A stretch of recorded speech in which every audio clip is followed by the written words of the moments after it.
بسم اللہ الرحمن الرحیم۔ السلام۔ ابن قاسم موقع پر پہنچ گئے اور کہنے لگے، یہ کیا ہنگامہ برپا کر رکھا ہے؟ دروازوں کے پاٹ کھلے، اپنے ہتھیار پھینک دو اور چلے جاؤ۔ وہ مبہوت ہو کر ان کا منہ تکنے لگے۔ انہیں یقین ہی نہیں آتا تھا کہ یہ بہت ہی عجیب بات تھی۔ ان کے ملک کی تاریخ میں کبھی ایسا نہیں ہوا تھا۔ کانپتے ہوئے ہاتھوں نے انہوں نے ہتھیار رکھے اور دروازے کا رخ کیا۔ ایک بوڑھا سپاہی رک گیا اور پوچھنے لگا، کیا آپ ہی عرب فوج کے سردار ہیں؟ جی ہاں، میں ہی ہوں، محمد نے جواب دیا۔ دشمن سے ایسا سلوک کیوں؟ رسوم جنگ کے برعکس رویہ کس لیے؟ ہمارا مقصد دشمن کو ختم کر دینا نہیں بلکہ اسے صحیح راستہ دکھانا ہے۔ پھر یقین رکھو کہ دنیا کی کوئی طاقت تمہیں شکست نہیں دے سکتی۔ یہی لوگ جن پر آج تم نے رحم کھایا ہے، کل تمہارے جھنڈے تلے ان ظالموں سے لڑنے کے لیے تیار ہوں گے جن کے دلوں میں شکست خوردہ دشمن کے لیے شمع بھر رحم نہیں۔ بڈھے نے یہ کہا اور اپنی راہ لی۔ قلعہ سر ہونے کی خبر بھیم سنگھ کو پہنچ چکی تھی۔ وہ فوراً واپس لوٹا اور اس کے سپاہیوں نے آس پاس کی پہاڑیوں پر مورچے قائم کر کے قلعے پر تیروں کی بوچھار کر دی۔ محمد بن قاسم نے اپنے تیر اندازوں کو تیر چلانے سے روک دیا۔ اس خاموشی سے دشمن کے حوصلے بڑھ گئے اور بھیم سنگھ کی فوج نے قلعے کا رخ کیا۔ جب وہ ضد میں آ گئے تو تفصیل پر سے مسلمانوں نے تیروں کی بارش سے ان کا خیر مقدم کیا۔ اگرچہ اس یورش سے وہ بہت پریشان ہوئے، لیکن پھر بھی وہ بڑھتے ہی رہے اور کمندوں کے ذریعے فصیل پر چڑھنے کی کوشش کی۔ بعض لکڑی کے بڑے بڑے شہتیر لے آئے اور ان کے دروازے توڑنے لگے۔ اس جدوجہد میں 2000 سے زائد مارے گئے، حتیٰ کہ ان کے سالار نے واپسی کا بگل بجا دیا۔ اس حصہ میں محمد کے حکام ابن ہارون کو پہنچ چکے تھے اور وہ بھی لشکر سمیت واپس آ رہا تھا۔ شام کے وقت جب بھیم سنگھ ایک جان توڑ حملے کرنے کی تیاری میں مصروف تھا تو اسلامی لشکر بھی آن پہنچا۔ وہ اس کے مقابلے کو مڑا اور عین اسی وقت جب کہ سخت لڑائی ہو رہی تھی، محمد بن قاسم بھی اپنے مٹھی بھر سپاہی لے کر قلعے سے باہر نکل آیا اور ان پر رغبت سے ٹوٹ پڑا۔ اسلام کا پرچم لیے وہ دشمن کی فوج کے قلب میں گھس گیا۔ وفادار دوست زبیر نے دیکھا کہ وہ خطرے میں ہے تو فوراً اس کی مدد کو بڑھا۔ بہت جلد دشمنوں کی صفیں ٹوٹ گئیں اور وہ چھوٹے چھوٹے دستوں کی شکل میں لڑنے لگے، لیکن یہ سلسلہ بھی زیادہ دیر تک قائم نہ رہ سکا اور انہیں بھاگنے ہی بن پڑی۔ مسلمانوں نے اپنے شہیدوں کو دفن کیا۔ ابن قاسم نے خود ان کی نماز جنازہ پڑھائی اور زخمیوں کی دیکھ بھال کی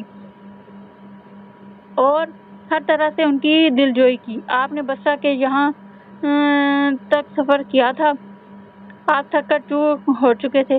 آپ تمام دن لڑتے رہے، آپ کے بازو شل ہو چکے تھے، پھر بھی آپ نے اپنے چمڑے کا مشکیزہ اٹھایا اور رات کے اندھیرے میں گم ہو گئے۔ آپ کے چند ایک ساتھی بھی ہاتھوں میں مشعلیں روشن کیے آپ کے پیچھے ہوئے۔ وہ شیر جو دن کے وقت دشمن پر جھپٹتا رہا، اب رات کی تاریکی میں زخمیوں اور بیماروں کی تلاش کر رہا تھا۔ دشمن کے جس سپاہی میں ذرہ بھر بھی زندگی کے آثار نظر آئے، آپ نے اسے فوراً قلعے میں بھجوا دیا۔ لاشوں کے ڈھیر میں ان کی نظر ایک نوجوان پر پڑی۔ وہ جو درد سے کرا رہا تھا، اس کی پسلیوں میں تیر گھپا ہوا تھا اور اس کی ذرا خون آلود تھی، لیکن پھر بھی اس کا بایاں ہاتھ فوج کے جھنڈے کو مضبوطی سے پکڑے ہوئے تھا۔ یہ تو بھیم سنگھ ہے، زبیر نے چلا کر کہا اور انہوں نے فوراً اس کی زرہ بختر کو کھولا۔ محمد نے آگے بڑھ کر تیر نکالا۔ وہ اسے قلعے کے اندر لے گئے جہاں اس کے زخم دھو کر مرہم پٹی کی گئی۔ اب وہ خطرے سے باہر تھا۔ نوجوان سالار نے محبت سے اس کے ہاتھ اپنے ہاتھوں میں لیے اور کہا، مجھے ان سپاہیوں پر افسوس آتا ہے جو ایسے بہادر سردار کو تنہا چھوڑ گئے۔ محمد بن قاسم کو آگے جانا تھا، اس کی منزل ابھی دور تھی۔ وہ اپنے ساتھیوں کو کیسے چھڑانے آیا تھا؟ اسے دیبل پہنچنا تھا، دیبل وحشیانہ ظالم کا مرکز، جور و ستم کا مسکن۔ اس نے بھیم سنگھ اور اس کے زخمی سپاہیوں کو الوداع کہا۔ 5 سپاہی ان کی حفاظت کو چھوڑے اور انہیں حکم دیا کہ وہ لوگ جب چلنے پھرنے کے قابل ہو جائیں تو انہیں آزاد کر دیا جائے۔ دشمنوں کو کسی صورت میں بھی فاتحوں سے اپنے رحم دلانہ سلوک کی توقع نہ تھی۔ یہ بے حد حیران کن تھا۔ وہ سرتاپا شکرانہ تھے۔ ہم تمہیں زنجیروں میں جکڑنا نہیں چاہتے، محمد بن قاسم نے کہا، بلکہ تمہاری زنجیریں کاٹ دینا چاہتے ہیں۔ تم سمجھتے ہو کہ ہم بیرونی حملہ آور ہیں اور تمہیں تباہ کرنے آئے ہیں، حالانکہ ہمارا مقصد تمہیں ظالموں کی حکومت سے نجات دلانا ہے۔ ہماری جنگ تمہارے خلاف نہیں ہے، بلکہ یہ جنگ عوام کی جنگ جابر حاکموں کے خلاف ہے۔ تمہارے راجا نے ہمارے ساتھیوں کو قتل کیا، ہمارے جہاز لوٹے، ہماری عورتوں اور بچوں کو جیل میں ڈالا۔ وہ سمجھتا ہے کہ دوسرے لوگوں پر ظلم کرنا اس کا پیدائشی حق ہے۔ وہ غلطی پر ہے اور ہم اسے اس کی غلطی کا احساس دلانے آئے ہیں۔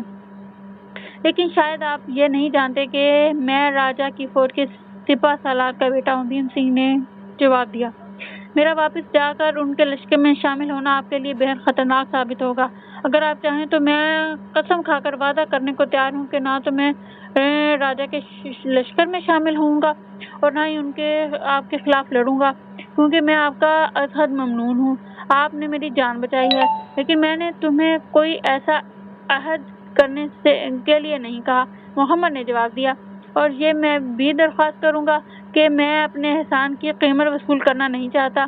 بہادر جنرل نے اپنی فوج کو دیبل کی طرف کوچ کرنے کا حکم دے دیا۔ اسلامی لشکر دیبل کے باہر تھوڑے ہی فاصلے پر خیمہ زن ہوا۔ راجا دہر 50,000 سپاہ لے کر شہر کی مدافعت کو آیا تھا۔ وہ خود کمان کر رہا تھا۔ اسے آس پاس کے راجاؤں سے بھی امداد کی توقع تھی۔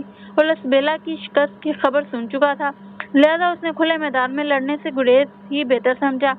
شہر پناہ پر لاتعداد تیر انداز متعین تھے جو نہایت کامیابی سے مسلمانوں کے حملے کو روکتے۔ ان کی فصیلوں پر چڑھنے کی کوششیں بھی شہر والوں نے اوپر جلتا ہوا تیل پھینک کر ناکام بنا دی۔ 5 دن تک یہ سلسلہ جاری رہا اور مسلمانوں کی ہر کوشش بیکار ثابت ہوئی، اور اس کے بعد بہت بڑی توپ جس کا نام عروس تھا پہنچ گئی۔ یہ نوجوان سالار اپنے ساتھ ہی لایا تھا، لیکن پہاڑی راستے کی دقتوں کی وجہ سے یہ سمندر کی راہ میں آئی تھی۔ یہ ابن قاسم کا اپنا شاہکار تھا اور 500 آدمی اسے چلاتے تھے۔ وہ اس قسم کے فن حرب میں خاص طور پر یکتا تھا۔ شہر کی فصیل چھوٹی توپوں کے گولوں سے پہلے ہی کمزور ہو چکی تھی، اور اب رہا سہا کام عروس نے کر دیا۔ شہر کے عین وسط میں ایک مندر تھا جس کے اوپر سرکش راجا کا سرخ جھنڈا نصب تھا۔ عروس کا چھوڑا ہوا ایک پتھر کلش کے اوپر جا لگا اور اس کے ساتھ ہی جھنڈا بھی نیچے گر گیا۔ اس بدشگونی سے دشمنوں پر خوف طاری ہو گیا اور اس نے راہ فرار اختیار کی۔ راجا بھی اپنے ساتھیوں سمیت جان بچا کر بھاگا اور اسلامی سپاہ نہایت آسانی سے شہر کے اندر داخل ہو گئی۔ مسامحت کرنے والے سپاہیوں کو تہ تہ کر دیا گیا، باقی سب کو ایمان دے دی گئی۔ دیبل کے باشندے بہت خوش تھے، انہیں اطمینان کا سانس نصیب ہوا۔ وہ ظالم کی حکومت سے پہلے ہی تنگ آئے ہوئے تھے، اور اب راجا کے 50,000 سپاہی ان کے شہر میں تازہ قیامت برپا کر رہے تھے۔ انہوں نے حملہ آوروں کو خوش آمدید کہا۔ یہ خبر پہلے ہی مشہور تھی کہ اسلامی فوج کا سپہ سالار انسان نہیں دیتا ہے، اور یہ حقیقت تھی جو ان پر جلد ہی عیاں ہو گئی تھی۔ کوئی فتح مند جنرل اتنا رحم دل نہیں ہو سکتا جتنا ابن قاسم تھا۔ یہ نہ صرف امن پسند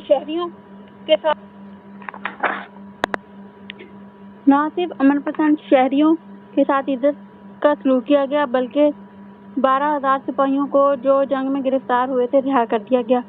جنگ میں مارے جانے والے سپاہیوں کے بیوی بچوں کے لیے وظیفے جاری کیے گئے اور ایک بہت بڑی رقم مندر کی مرمت کے لیے دی گئی۔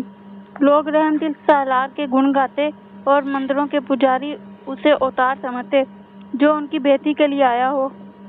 دیبل کے بہترین سنگ تراش نے عرب جنرل کا مجسمہ بنایا۔ یہ اس کا ناچیز اظہار عقیدت تھا۔ اس نے اپنے بیٹے کی جان بچائی تھی۔ محمد بن قاسم نے ان کے اس بیٹے کی جان بچائی تھی جو لسبیلا کے میدان میں مر رہا تھا، لیکن جب ابن قاسم نے اسے بتلایا کہ اس کا مذہب اس کی اجازت نہیں دیتا تو اس نے بخوشی اس کے ٹکڑے کر دیے اور خاموشی سے مسلم مجاہد کی پرستش کرنا شروع کر دی۔ راجا برہمن آباد بھاگ گیا اور دریائے سندھ کے اس پار ایک فیصلہ کن جنگ لڑنا چاہتا تھا۔ اسے مزید تیاری کا موقع بھی مل گیا اور اس نے اپنی فوج میں کافی اضافہ کر لیا۔ اسے یقین تھا کہ اس موسم میں جب کہ دریا زوروں پر تھا، مسلم فوج اسے عبور کرنے کی کوشش نہیں کرے گی۔ ابن قاسم کو اس کے ماتحت سپاہیوں نے مشورہ دیا کہ وہ فوراً برہم آباد پر حملہ کر دے، لیکن نو مور جنرل نہ مانا، اور وہ تھا بھی حق بجانب۔ وہ پہلے ہی دوسرے چھوٹے چھوٹے شہروں پر کو فتح کرنا چاہتا تھا اور ان پر وہ آسانی سے قابض ہو گیا۔